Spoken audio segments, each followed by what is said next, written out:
Historians enlarged this 1895 photo and found what one boy was hiding behind his back. Dr. Marcus Reynolds had examined thousands of photographs from the post-Civil War era, but this image made him pause.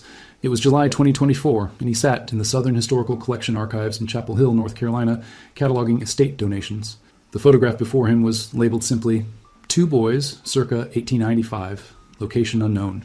Two children, approximately 10 years old, stood on a plantation house porch. The white boy positioned himself slightly forward, face lit with an unself-conscious smile. He wore clean cotton pants, a pressed shirt with suspenders, hair neatly combed and parted. He gazed directly at the camera with the confidence of a child who had never known fear or hunger. Beside him stood a black boy, positioned half a step behind. His expression was entirely different. Solemn, almost vacant, eyes looking past the camera into some distant place. His clothes were simpler, a plain work shirt and patched trousers. His hands were clasped behind his back, in an oddly formal posture that seemed unnatural for a child. Marcus lifted his magnifying glass, examining the photograph closely. The quality was remarkable for 1895. Sharp focus, good contrast, likely taken by a professional photographer traveling through the rural South. The backdrop suggested Mississippi or Alabama, judging by the architecture and trees visible in soft focus. Magnolia and live oak, branches heavy with Spanish moss. The positioning troubled him. Something in the body language and how the black child held himself so rigidly spoke of something darker than childhood friendship. Marcus had studied enough photographs from this era to recognize the subtle signs of inequality, the physical distance, the difference in clothing quality, the hierarchy implied in their stance. He turned the photograph over. On the back, in faded pencil, someone had written, "Thomas and his companion, June 1895. Not Thomas and his friend. Not even a name for the second child. Just companion. Marcus felt his heartbeat quicken. He had learned to trust his instincts after 20 years of historical research. This photograph was hiding something. He reached for his laptop and carefully positioned the image on the scanner, adjusting the resolution to maximum. As the machine hummed, capturing every microscopic detail of the century-old print, Marcus sensed he was about to uncover something that would challenge everything people thought they knew about the post-abolition South. The scanner beeped.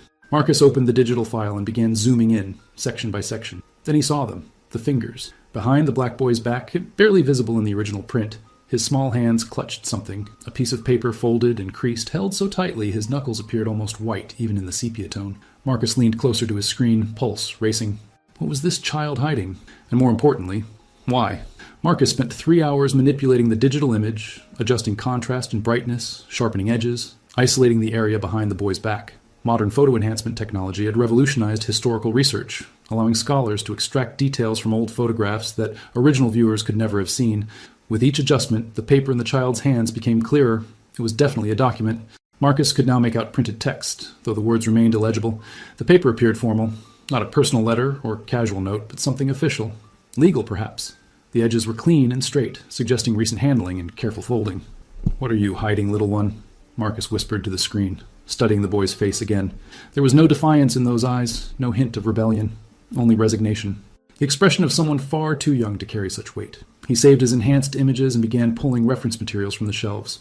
Post-abolition Southern states, 1890, 1900, child labor laws, apprenticeship systems, black codes. He knew the history well. The 13th Amendment had officially abolished slavery in 1865, but the decades that followed saw the South develop elaborate systems to maintain white supremacy and black subjugation through other means. Sharecropping trapped families in debt. Convict leasing turned minor offenses into years of forced labor. Vagrancy laws criminalized unemployment, disproportionately targeting black men. And then there were the apprenticeship laws. Marcus paused, pulling out a thick volume on post-war legal codes. The apprenticeship system. He had read about it before, but never deeply investigated it. After the Civil War, many Southern states passed laws allowing courts to apprentice black children to white guardians without parental consent. Orphans were the primary targets, but the definition of orphan was flexible.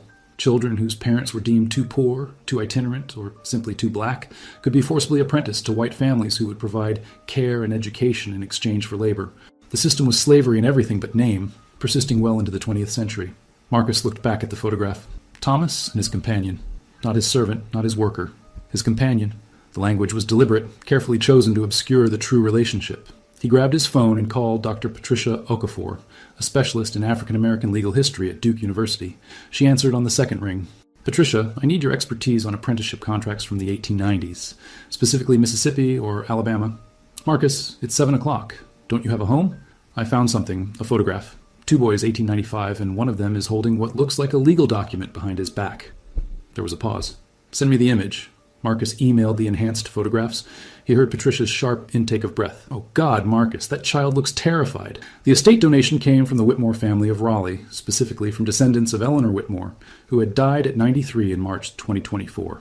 Marcus arrived at the modest brick house on a tree-lined street 3 days after discovering the photograph. A middle-aged woman named Janet answered the door, gray hair pulled back in a practical ponytail. Dr. Reynolds? Come in, please. I'm Janet, Eleanor's granddaughter. The house smelled of old books and lavender. Photographs covered every wall surface, family portraits spanning generations, wedding photos, children at various ages. Janet led Marcus to a small dining room where several boxes sat, contents partially sorted.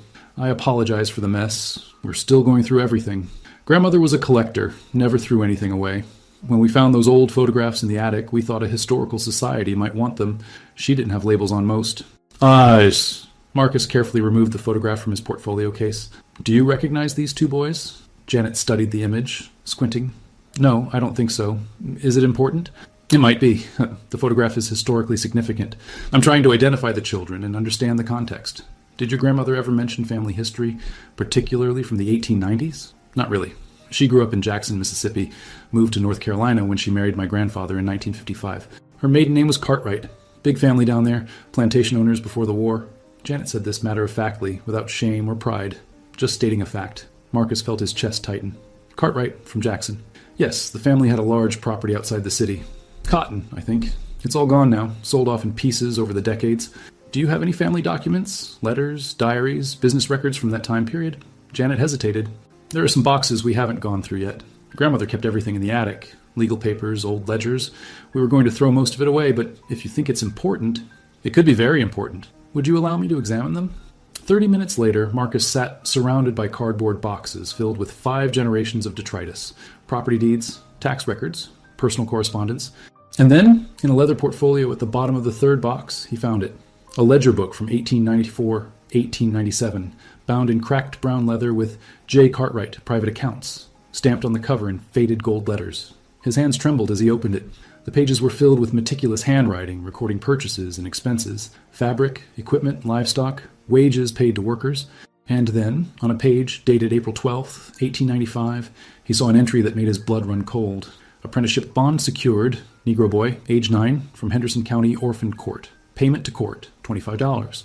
Legal fees, $8. Boy to serve until age 21 as companion and servant.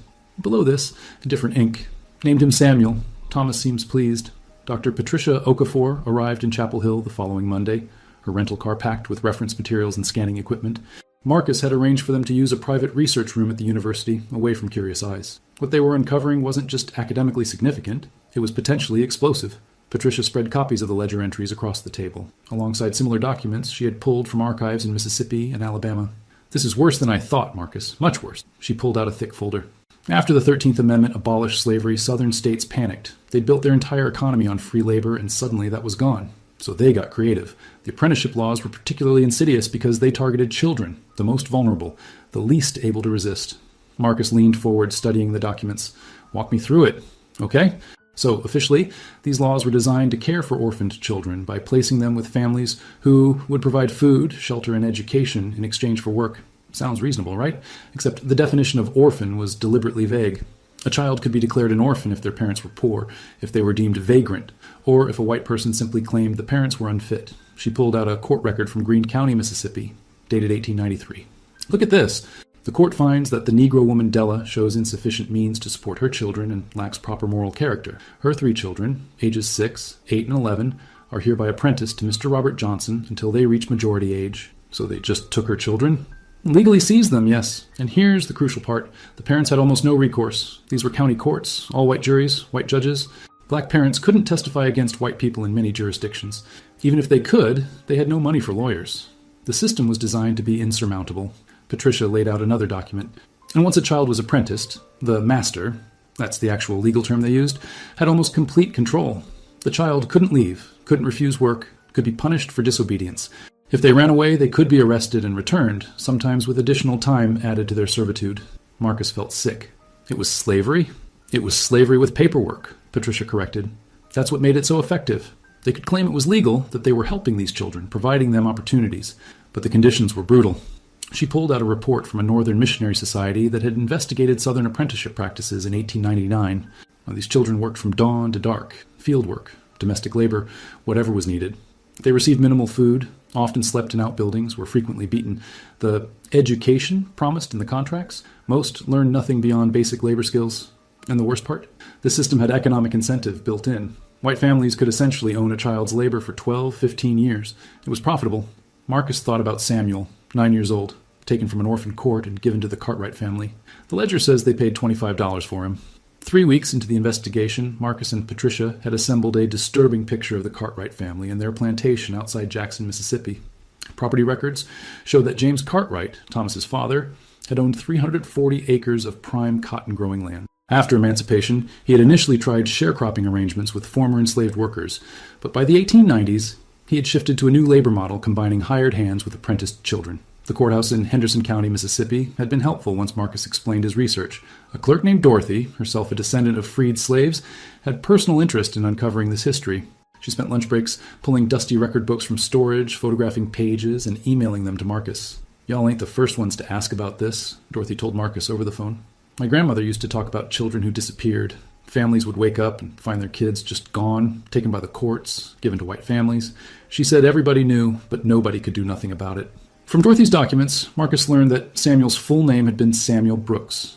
He had been brought to the Henderson County Orphan Asylum in January 1895 after his mother died of pneumonia and his father couldn't be located, though the records didn't indicate anyone had tried very hard to find him. Within 3 months, 9-year-old Samuel had been apprenticed to James Cartwright. "The speed is telling," Patricia noted when Marcus shared this information. 3 months from orphan to apprenticed. They didn't waste time.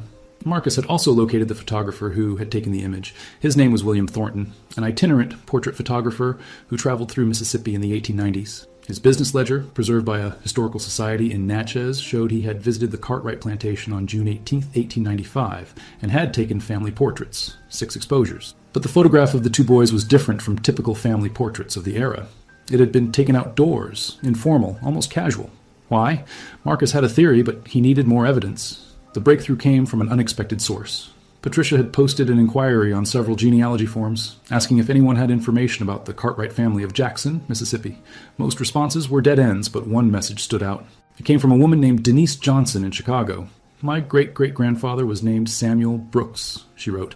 "Family oral history says he was taken from his father as a child and forced to work for a white family in Mississippi.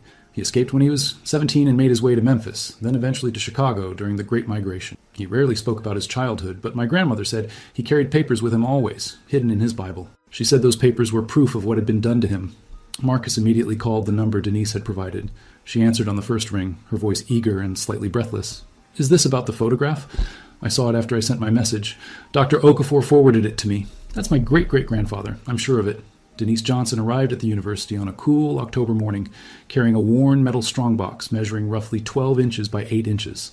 She was a tall woman in her 60s, with gray-streaked hair and her great-great-grandfather's same thoughtful eyes. Marcus recognized them immediately from the photograph. Samuel's eyes passed down through generation. They gathered in the conservation laboratory where Patricia had assembled a team, 2 archival specialists, a photographer, and a document preservation expert. Everyone wore white cotton gloves. The atmosphere was reverent, almost ceremonial. "This belonged to Samuel Brooks," Denise said, placing the box on the examination table. "He carried it from Mississippi to Tennessee to Illinois. Through every move, every hardship, he kept this with him. My grandmother said he told her once that as long as he had these papers, they couldn't say it never happened. They couldn't deny what they'd done." The locksmith Marcus had hired stepped forward with his tools. "The lock is old but well made. Give me a few minutes." They waited in tense silence. Marcus found himself holding his breath. What would they find? Would the documents have survived? Would they prove what he suspected? With a soft click, the lock released. The locksmith stepped back, and Denise reached forward, then paused. "Dr. Reynolds, would you—" Marcus carefully lifted the lid. Inside, wrapped in oilcloth that had yellowed with age, lay several items. He removed them one by one, placing each on the examination table.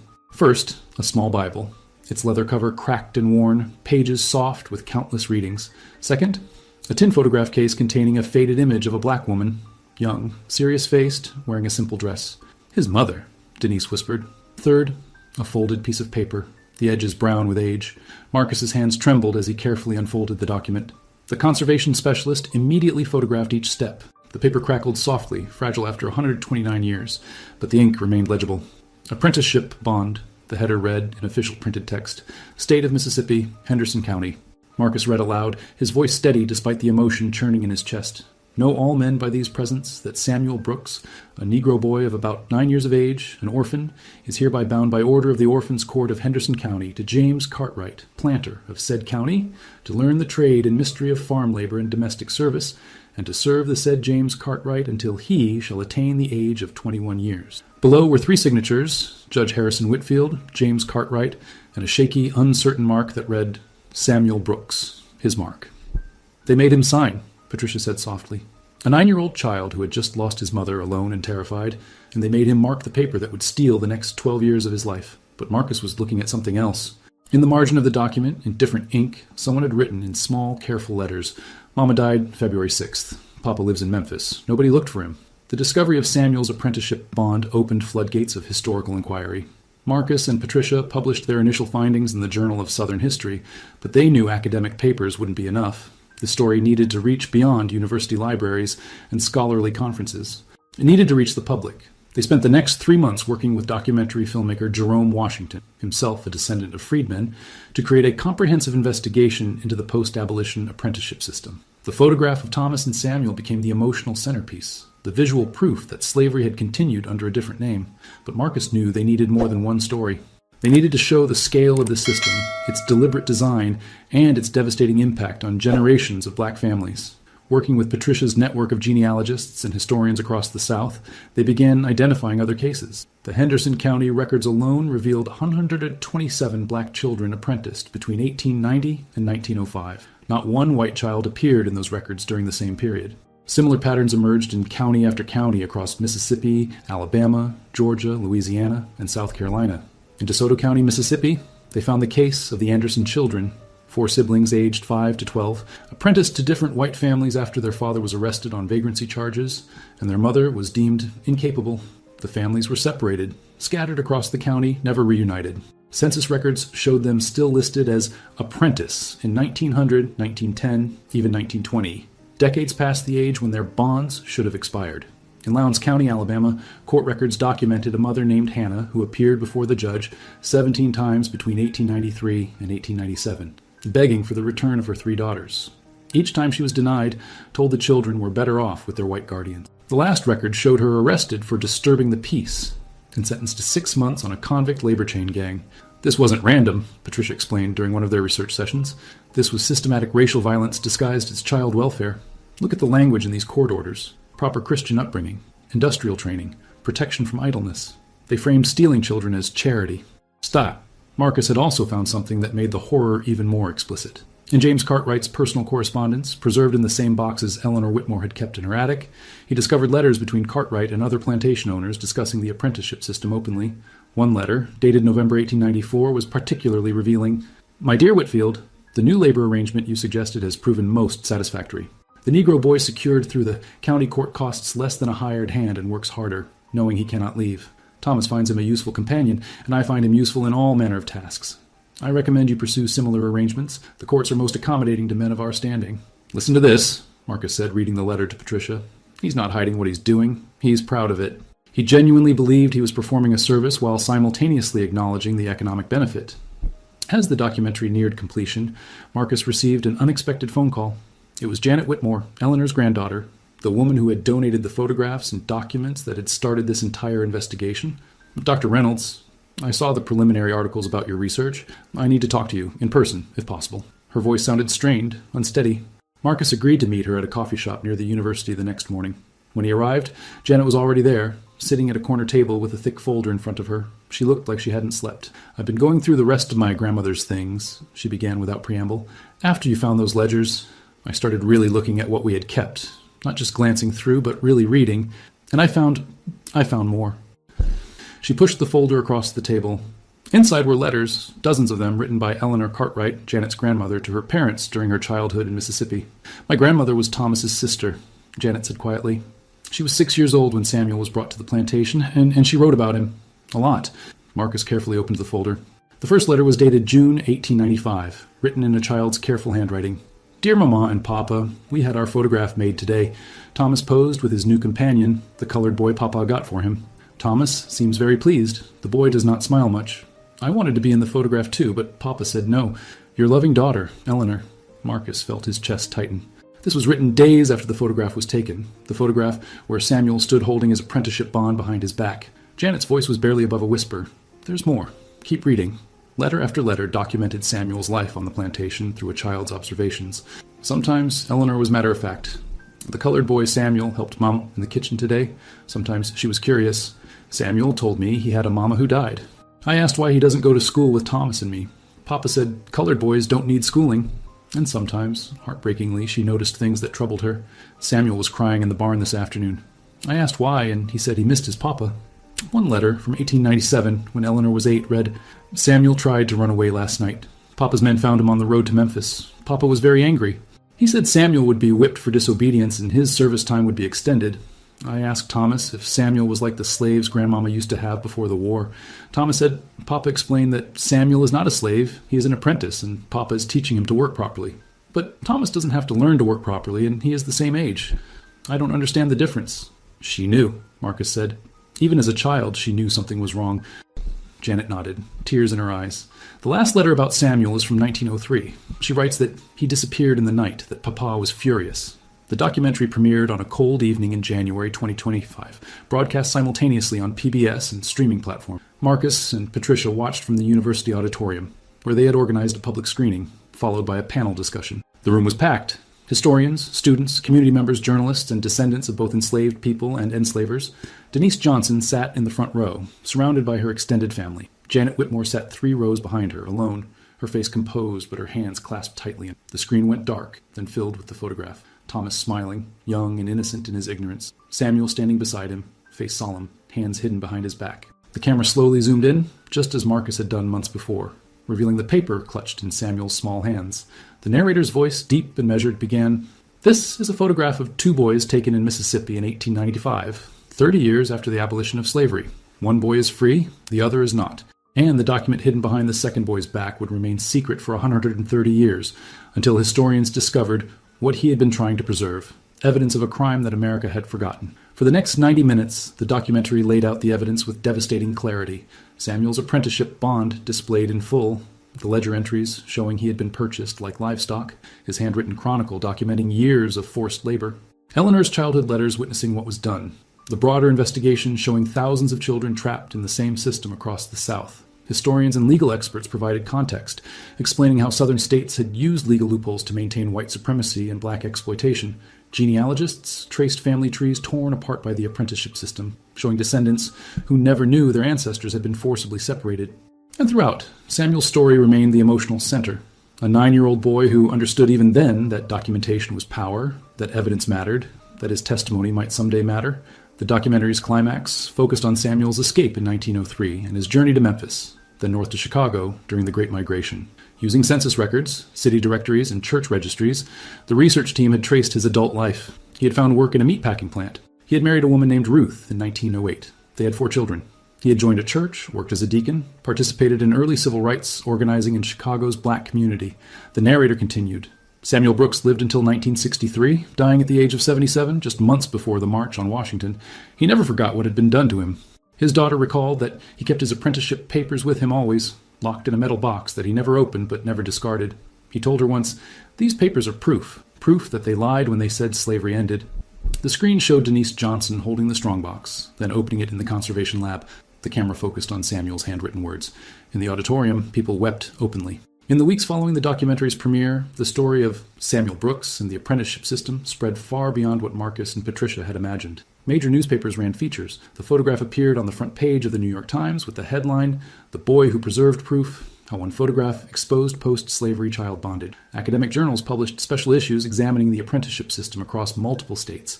And most significantly, descendants of apprenticed children began coming forward with their own family stories and preserved evidence.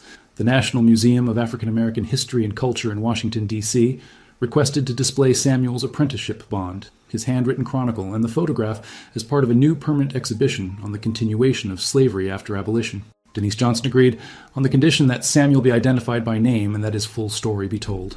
At the installation ceremony in March 2025, Denise stood before the display case containing her great-great-grandfather's papers.